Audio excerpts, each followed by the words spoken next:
Hello, ladies and gentlemen, and welcome back again to another special Zoom episode here from the Munster 100.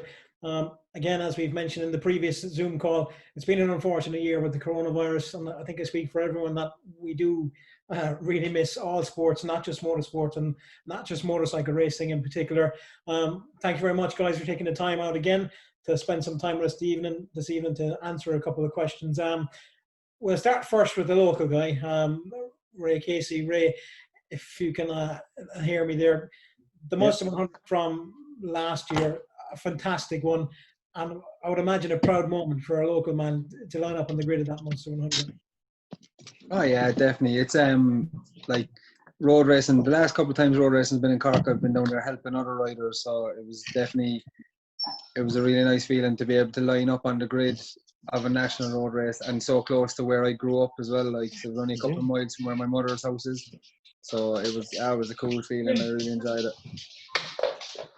I think we were joined by Vinny Brennan there as well, but Vinny's just after getting into his house.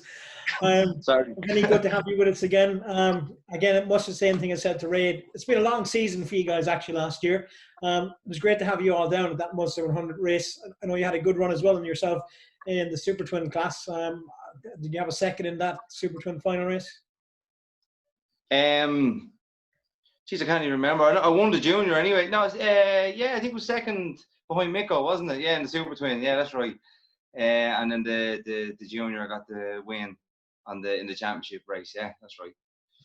And Vinny, something we've said to the last Zoom corners that we've had on as well. The spectators at the Munster 100, it was fantastic to see it. You guys got a great reception from the crowd that was there in the sun there. Yeah, I was actually surprised because the weather that was predicted, I wasn't expecting anybody to be there, and it was absolutely lashing down. And to see that many spectators, it was hard to see that all year in other circuits on a sunny day. The mind and the weather that we had on that day. So yeah, very very surprised. And even afterwards at the podiums, you never see a crowd standing at the podium in road races anymore. They always just leave. But at that podium. Yeah, there you go. Yeah, that's unbelievable. Like that's rare to see that, you know. And actually, in the last Zoom call that we've had with the last couple of guys, I think it was Darrell Tweed mentioned it as well about the podium, and none of those guys could get over as well how many people that we had in it, and the atmosphere that's out as well. I mean, we've all been to these presentations. We know that it's much a case that look, come collect your trophy. Thanks very much. See you later. But that picture of the crowd that was there, it really just shows the appreciation that these guys have for you. Yeah, and again, that was absolute. That picture was probably just taken in between the showers because it lashed at the podium. I know everyone stayed there and had a laugh, and it was great crack at that meeting. Now I have to say. And Ed Manley, he's here as well. Ed, you won a race in that Munster 100. I know yourself and Barry had a couple of great scraps as well in the classic category, but surely that was a proud feeling to stand there on top of that podium picking up a win with such a great crowd there to cheer you on. And there was people, you know, and even the weather was so bad that day, there was actually people all the way sorry, Vinny. There was people all the way around the track, you know what I mean? Having I couldn't believe it with the crowds of people that were there, and the support, like me and Barry were getting all the way around. Everyone was waving, like it was absolutely amazing. And the weather it wasn't a great day, and people still turned out, which was very good to see because road racing needs that, you know what I mean? It really does. Absolutely, and you know something that you said there yourself and Barry got a great reception. I remember when we wrapped up on the Sunday evening from that Munster 100, I can't remember who the rider was that was talking to him, but I remember him saying to me that, just saying something like, I was at the back of the pack and pretty much like even as much as saying rounded off the numbers. And he said when the checker flag went out on the cool down lap, they couldn't believe it. Even chatting to Mikko Sweeney, there might be a picture pop up of Mikko here as well. Mikko said after I think he won the 600 race that he came back to the start line again for maybe the twin race, and he came to me. I was just standing outside the commentary box, and he said, "Jesus, John, I can't believe this. The crowd that's out there, everyone waving programs, hanging over the ditches, and like Mikko's not a local lad in Cork, and Cork can be pretty patriotic when it wants to be, but the support that the Spectators gave to every rider, be it first to last, was incredible. Yeah, exactly. Without a doubt, I couldn't believe it. Like, it was an amazing day. Like, and like, it's been so long since there's been a race in Cork. Do you know what I mean? Like, the last time I was in Cork, I think it was Dunmanway was the last one I done. Do you know what I mean? And they definitely needed a good event to go off well there. You know what I mean? To kick off to get racing back down that neck of the woods. Do you know what I mean? And it was a credit to these really. I totally agree with you on that one. And if we can just pass over to Barry there as well, Barry. Having someone with your experience on this one, I know I'm not sure if you're second or third on the list now. I can't be entirely too sure of all-time most wins in national road racing, but you're certainly in the top 3 anyway. But come on, getting the perspective of a guy with experience such as yourself, was it a happy return to road racing in Cork? Yeah, definitely. There's no doubt about that. You know, I think as for the fans, you know, it needs to have racing north and south. There's no doubt about that. And I've always noticed that the southern fans appreciate everyone probably more so than the northern ones, to be honest with you, because it's like what Ed was saying, you know, even myself and him on classic bikes, up home people would freely tell you that when the classic is on, they'll go for a burger. But the classic racing in the south is always very well appreciated, and more so that weekend. Again, like what Ed said, I think because a lot of the Cork fans had been starved of road racing for so long, they have it back in their local community. You know, they really turned out and supported it, and supported every single rider there, as you said. Like, that was a great meeting as far as that's concerned. And I think, as Vinny said, even myself, I was a bit surprised. I don't live too far from the circuit as well. I'd be pretty well in check with weather forecasts. I only live maybe 5 minutes from the start line. When I saw the forecast on Saturday night, I thought that, you know, maybe the Spectators mightn't turn up that much on Sunday. The atmosphere mightn't be the greatest, but they just actually flocked in. It was fantastic to see it. Yeah, and that's another thing too. And in fairness to the club, you know, the club themselves maybe didn't have an awful lot of experience of running a road race, and the effort that they put in to make Saturday happen, especially in the conditions of practice, and then to really push the programme through and make it all happen on Sunday, because as the lad said there, you know, that really turned nasty and wet by the time the prize giving came. So it was good to get all the racing done and dusted early, and let even people like myself, who's 6.5 hours away, get up the road early. And we'll just move on to Ray Casey again. Ray, you know, we're talking about Spectators, none more so much than you. Like, you're a local rider. You had that third in the grand final, and I remember watching you going past us. Sorry, there's that photograph from Miko with the guys in the ditch. But I remember, Ray, watching you going past the finish line, taking that third place in the grand final. And everyone, the whole place, as far as the eye could see, they were all on their feet. Yeah, it was.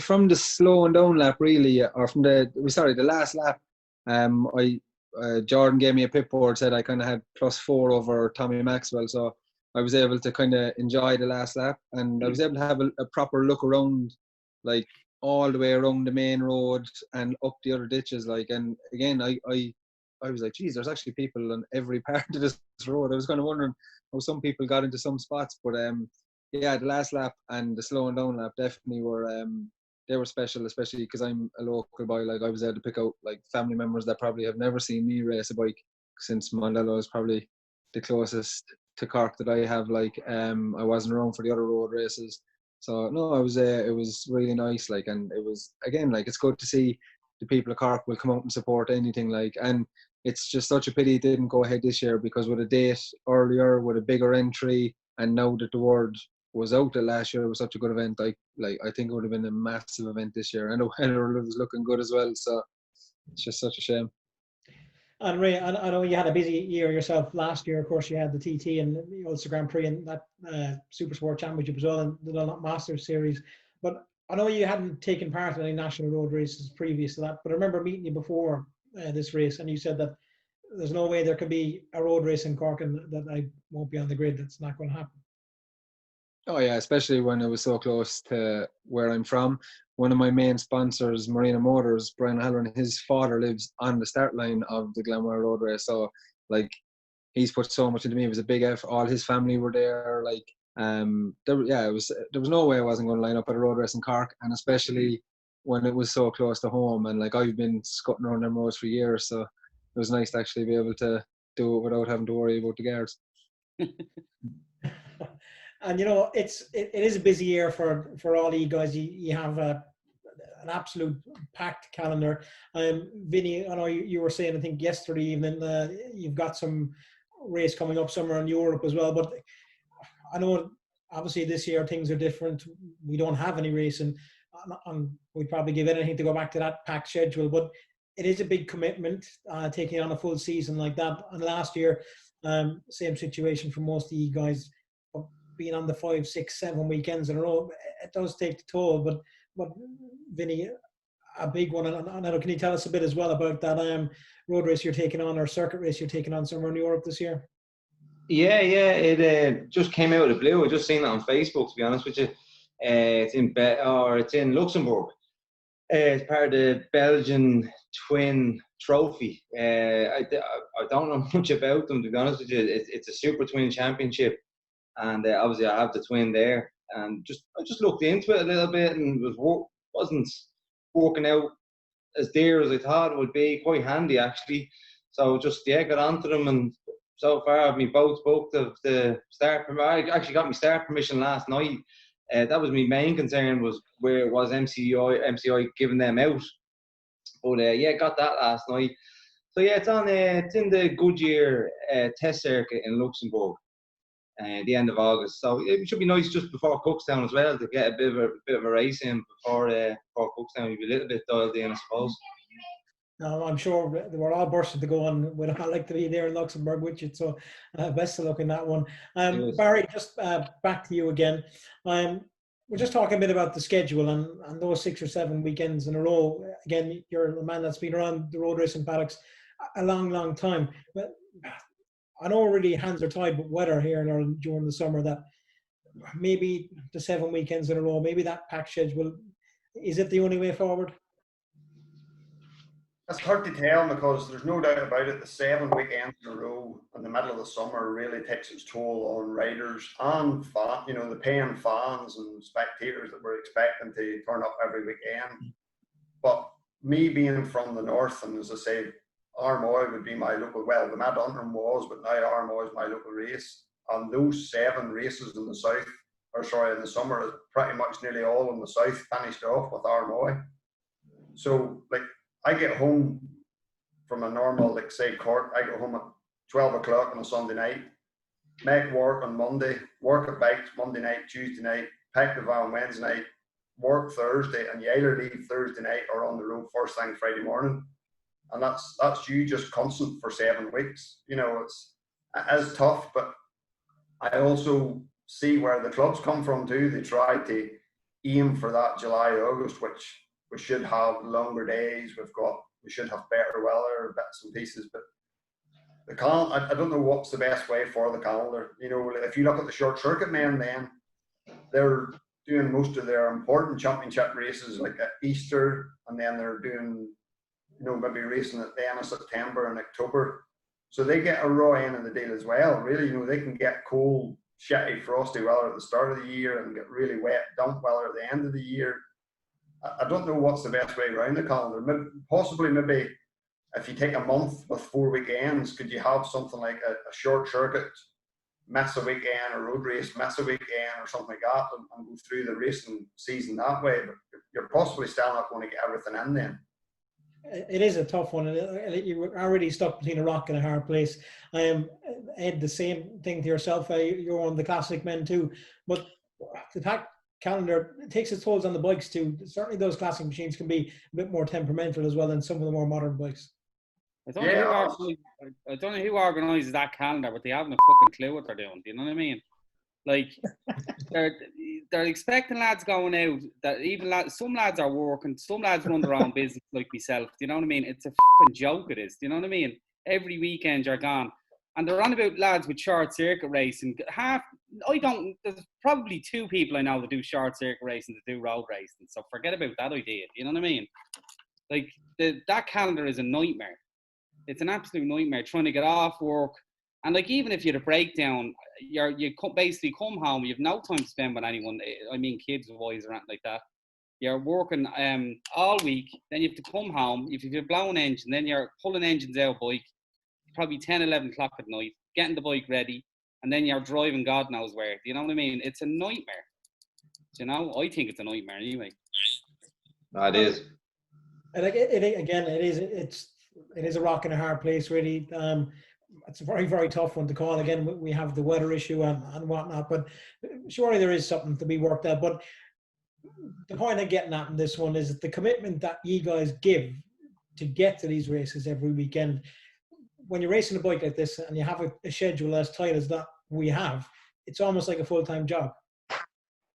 I think what you were saying earlier about the fans at somewhere like Cork, I think on a Sunday night, when you've had a good result and you're on your slowing down lap and everyone's waving their programme and appreciating you being there, and as we said earlier, people staying to watch the classic riders receiving their trophies on a podium.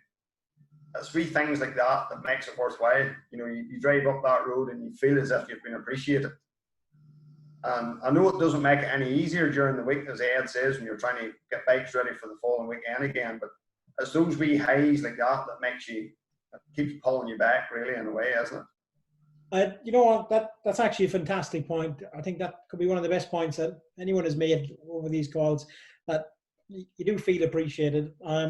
Certainly that Munster 100 event, it brought the buzz back into road racing, the buzz for the spectators, and then in turn passes on to the riders and the riders' paddock.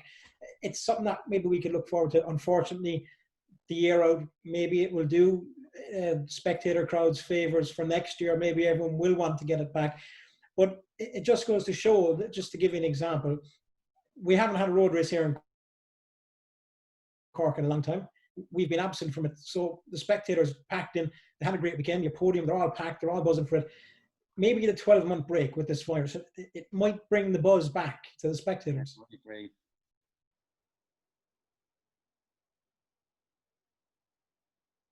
Yeah, Like, could do, yeah. Any harm. Now, Cookstown are running, I think that's fair play to the lads, you know what I mean?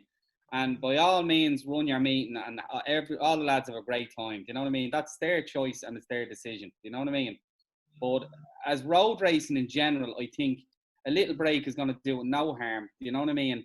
And I think it's going to definitely bring the crowds back, you know what I mean? Because they're going to be missing it for a year. It is something that we badly needed. Like, even Ray, back to yourself, I know sometimes some of the crowds, spectator-wise in Mondello for the circuit racing, are a bit down. Of course, national roads have been down the past couple of years, but it certainly shows that the potential is there and the interest is there for spectators, Ray. Oh yeah, well, look, Mondello always suffered because of road racing for spectators anyway. Like, everybody wants to go and watch road racing. It's something you can sit on the ditch, you can get really close. It's always going to draw the spectators. Road racing has always been the pinnacle in Ireland of motorcycle racing. You did see a bit of a turn coming back into Mondello this year, but they have to run a huge event, almost like a bike show. Like, it's almost like a circus to get the crowd in. And it worked for maybe one event a year. But like, it was sad to see like the Ulster Grand Prix having to give way because of, like, I think like Stephen Davison has pictures like from even 3 or 4 years ago with like ditches packed of people, and then compare that to last year with like very little spectators. You know, it is, I don't really know how to explain why road racing has gotten so little support. It's still the road racing that it was. It's probably maybe better than it was like 10 years ago or whatever, with the bikes are so good now. I can't understand why the crowds are so down, but like, yeah, hopefully this virus making us everyone take a year out is going to have everyone back on the ditches next year, and road racing can kick on and survive for another decade or whatever before something like this happens again. And Barry, your own opinion on this as well. You've been around the bend a long time in this one. Do you think? Yeah, well, I think from international races like the Northwest and Ulster Grand Prix and stuff. And certainly when I did them, 10, 15 years ago, there were massive, massive crowds at them. The atmosphere was fantastic. To be part of that was standing on that Northwest grid back in the early 2000s was something special. I don't know now whether modern technology has moved the goalpost slightly at the internationals with your internet watching from home. If you get the forecast on a Thursday night and there's maybe going to be a crappy day on the Saturday, and you can get up on a Saturday morning, sit at the end of your own table with your own toilet upstairs and your own kettle right beside you, would you really make the effort to go and stand at the Magic Roundabout to watch the races in the rain when you can do all that from home? So sometimes modern technology moving everything on has maybe sort of balls the job up slightly because of that. It's a 6 in one hand. It needs that as well to get worldwide. Yes, I understand that, but from Ireland point of view, it's maybe not doing it any favours.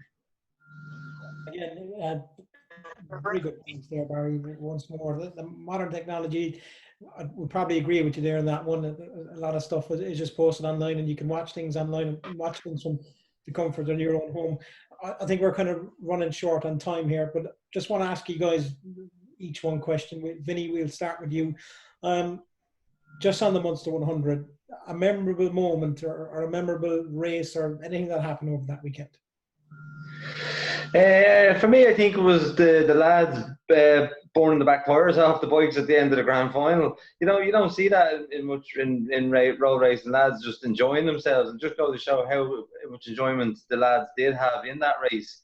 To come back and the crowds, I think they were pumped from the crowds. The crowds fueled that excitement in the riders. So I think it was the lads before they came back into the paddock was just burning the back tires off the bike.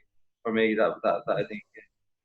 That was actually a fantastic thing to see, and the photographs that have been from that would have been incredible too. Ed, the same question for you. A memorable moment from the Munster 100? Coming down that main straight and Barry pulling them brakes, and I said, lovely, that's it, and I just sailed past. That was the memorable moment for me. I was delighted. Barry, same question. Yeah, well, I think it's got to be sort of, to me, the Munster 100 last year was like a back to the grassroots of road racing. Small community running it, a new club running it, and everybody there to help each other. And probably the race with Ed, well, one of many of the races that me and Ed has throughout the year, again, was right to the last road end, more or less. And then I suppose probably getting the win in the 500 when Ed decided it was too wet for him to play. Yeah, we won't talk about that. Just back to you, Ray. Same thing, a thing that was sticking in your head forever from the Munster 100 from last year. Oh, definitely the slowdown lap after the grand final. That was class. I never seen anything like that before. And especially again, since a lot of the people that were sitting on the ditches, and even what Vinny said, coming back, seeing, geez, I thought that this was a run of the mill thing for Miko and Shields, but you could see that they were buzzing as well. I don't think they were as happy as I was to finish in third, but they were feeding off it as well, and said everyone doing burnouts and everyone happy out. Yeah, look, that photograph there, and then Vinny, you can see smoke in the background there as well. So lads, that'll conclude our Zoom meeting. I just want to say on behalf of the club, thank you very much for everyone for taking out the time to come here and chat with us, and we really do sincerely hope that we see you guys all back out on circuit again soon. Yeah, 100%. Thank you very much. Cheers.